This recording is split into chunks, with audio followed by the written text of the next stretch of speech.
قرآن مجید برہان رشید کے 10ویں پارے میں رب ذوالجلال نے کچھ لوگوں کا ذکر کیا تبوک کی جنگ سے واپسی پر گئے ہوئے تھے جہاد کرنے.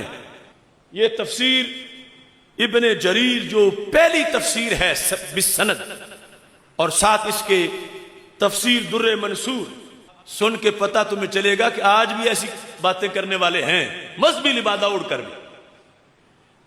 یہ تفسیر ابن جریر میں وَلَئِنْ سَأَلْتَهُمْ لَيَقُولُنَّ إِنَّمَا كُنَّا نَخُوضُ وَنَلَعَبُ یہ قرآن کی آیت جو ہے اس کی تفسیر کے اندر یہ موجود ہے کہ تبوک سے واپسی پر کچھ لوگ یہ کہہ رہے تھے جنہوں نے اسلام سے فراڈ کیا ہوا تھا منافقین کیا کہہ رہے تھے اَيَرْجُو هَذَا الرَّجُلُ أَن يَفْتَحَ قَصُورَ الشَّامِ وَحُصُونَهَا کیا یہ بندہ یعنی سرکار کے بارے میں کیا یہ بندہ یہ آس لگائے بیٹھا ہے کہ یہ شام کے محلات فتح کر لے گا اور شام کے قلعے فتح کر لے گا؟ ہیہات ہیہات یہ بڑی دور کی بات ہے، ایسا نہیں ہو سکتا. یہ کہاں فتح کر سکتے ہیں؟ رب ذوالجلال نے سرکار کو مطلع کر دیا. اب میرے آقا صلی اللہ علیہ وسلم نے فرمایا یہ فلاں فلاں کو بلاؤ. جب انہیں بلایا کہ تم کیا کہہ رہے تھے؟ فقالوا یا نبی اللہ انما كنا نخوض ونلعب بس ہم تو ذرا گپ سپ لگا رہے تھے، یعنی ہم کوئی سنجیدہ ہو کے کوئی بات نہیں کر رہے تھے، ویسے خوش مزاجی میں یا مذاق کے طور پر ہم کہہ رہے تھے. یہ مین خیال ہے کہ ہم نے تو مذاق میں یہ کہا تھا. تو اللہ نے آیت نازل کی. اب دیکھو فریڈم آف سپیچ قرآنی کیا ہے.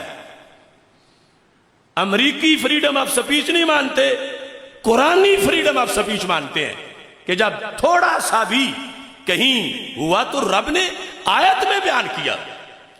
اللہ تعالیٰ فرماتا وَلَئِنْ سَأَلْتَهُمْ لَيَقُولُنَّ إِنَّمَا كُنَّا نَخُوضُ وَنَلْعَبُ میرے محبوب صلی اللہ علیہ وسلم اگر آپ ان سے سوال کریں گے تو وہ ضرور کہیں گے انما کننا نخوض ونلعب ہم نے حقیقت میں نہیں کہا کہ آپ ایسے ہو، یعنی سرکار کے علم کا انکار تھا نا، حقیقت میں نہیں کہا، بس ہم مذاق میں کہہ رہے تھے.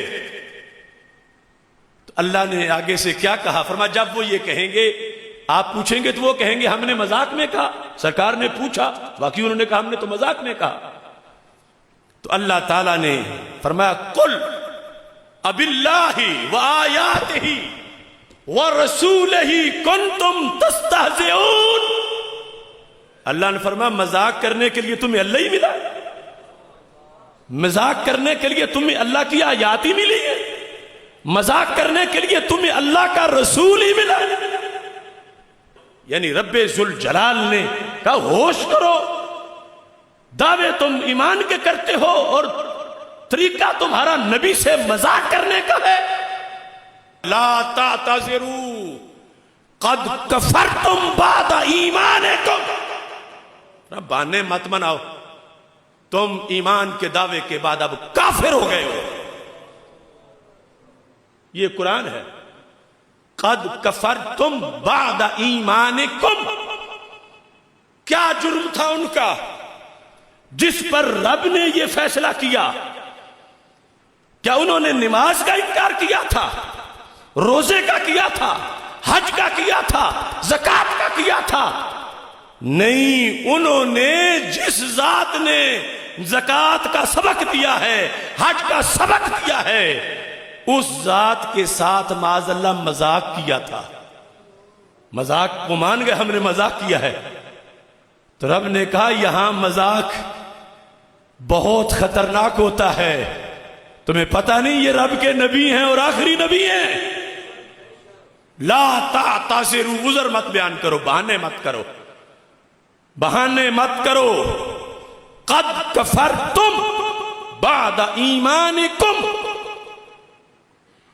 تم کافر ہو گئے ہو. اب ہم یہ قرآن نہ پڑھیں تو کس سے دین سیکھیں؟ تو قرآن پڑھیں تو سیکولر ٹولہ، وہ مذہب کا، وہ مغرب کا وظیفہ خار، ان کے پاس تو کفر کے فتوے ہیں۔ اب کفر کے فتوے ہم لگا رہے ہیں یا رب کا قرآن لگا رہا ہے؟